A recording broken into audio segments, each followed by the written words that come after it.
The gentleman right there. Get a mic over there. This mic.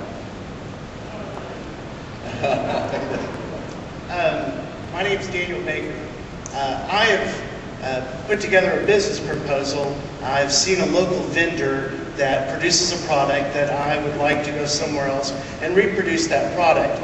I'm ready to go to the bank. I'm ready to say, hey, I want to apply for a loan. I guess for Mr. Danko, is that correct? Danko. I'm nervous about what I'm going to be taxed, and I'm nervous about what insurance is going to be required of me. Why do I want to start my own business? Aside from the self-fulfilling, just pure adrenaline rush of owning your own business, I would never tell anybody not to open up their own business.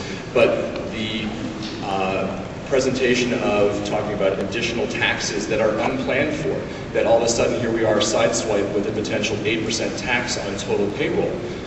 For myself personally, that represents $40,000 additional a year I have to find. Where do I get it from? So I either have to reduce the employee load that I have now, reduce the benefits that I currently give them, or raise the prices at the table, or potentially all three. So it's these side swipes that are very nerve-wracking. You have to adapt, you have to adjust. I will never tell you, don't open your own business. Don't ever work for yourself, because that's ultimately the greatest thing in life. It really is. The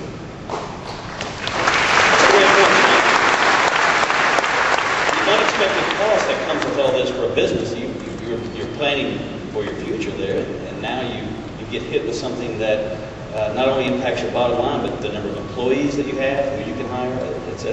The impact is significant all the way down. The lady right there in the brown and the brown sweater. I'm going to be the most unpopular guy here when this thing ends too, because I know a lot of you have questions, and we'll try to get as much as possible.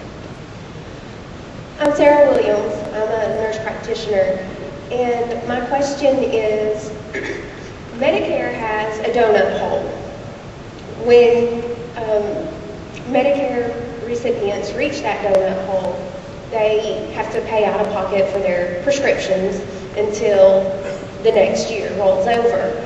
My question is, in this healthcare reform bill, does it address what happens when people reach a donut hole with their prescription? I've heard how they're going to have free access to doctors, they're going to have free access to healthcare providers, but what about the prescriptions that cost $300 or $400, $500? How's the government going to fix that issue? Actually, I think that the Part D program has a fix for the donut hole at a certain year mark, and I don't remember what that is. A lot of the Part D programs people are buying into are already fixing that. They'll say, well, okay, you can pay us $45 a month instead of $40, and we don't have a donut hole. So I'm seeing that a lot less as an issue. I am one of the physicians that sees every pharmaceutical rep that goes to my office, so I can stock. So I can keep some sample stock for my patients in donut holes. I mean, I know it's an issue. I have not seen anything in this legislature that addresses that in particular. I'm afraid that we're going to see much more restrictions on just what's covered, period.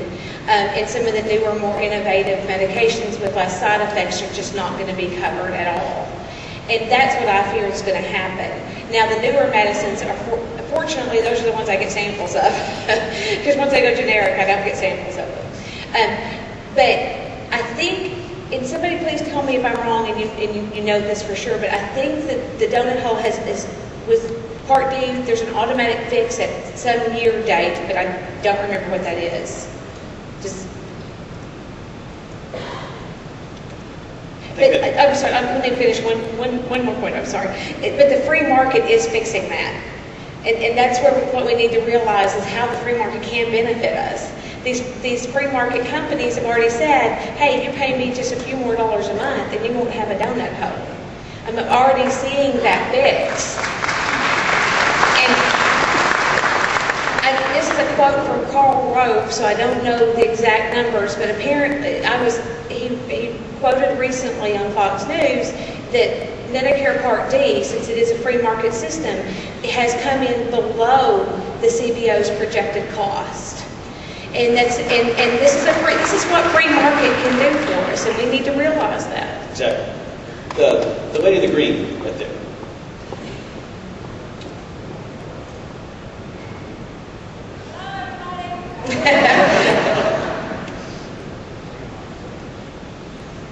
Hello, my name is Katie Bishop, and I'm a certified surgical technologist, and I work in the trenches every day. I'm not going to work this afternoon, and I have three questions. Why does President Obama get to make statements about amputations costing $50,000 without ramifications? Secondly, our priorities in this country, when surgeons, doctors, medicine is vilified, then it's okay for the sports figures, entertainment that does not really provide anything but entertainment, while we're saving lives. I mean, I did a craniotomy Monday night for this woman who was 45 years old, and she's alive. But if we hadn't done that, it was at 11 o'clock at night. So why, and then thirdly, why isn't the American people educated about what really goes on in the doctor's office and surgery? I've been a certified tech for 17 years. I've seen lots and lots of miracles. But, you know, our pay's not great. We stand. I think the longest I've stood, or I've worked a 24-hour shift before, being on call and stuff. And this year, the place I work with,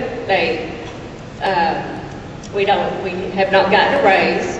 They've taken away some of our benefits because of all the economic downturn. But you know what? Everybody that I work with works just as hard and passionately to save and make the American people better. And I'm very, very proud of that.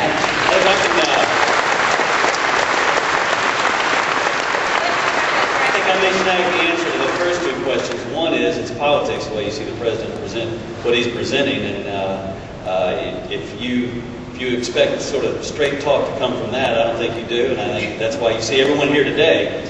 The second thing is, I think you make a great point. I mean, the people that matter in society often aren't compensated the way they should be, and those that are criticized for it now, you know, the entertainment industry entertains us. It doesn't save lives, and so we should value people that save lives. The third part, I'm going to throw to Kathy. Just so you. Okay, first of all, I agree. I mean, I hear from my Democratic non-medical friends that physicians should be benevolent. We should want to take care of patients. Well, that's great if my education hadn't cost me $100,000. And I do want to take care of my patients. I do all sorts of things to help my patients. I see every pharmaceutical rep. I stop to talk to them to get samples. I personally don't understand why physicians are vilified and why healthcare providers are vilified. I think it's this generation, and this is my generation, so I'm speaking from experience from my generation. They have a sense of entitlement that I don't understand.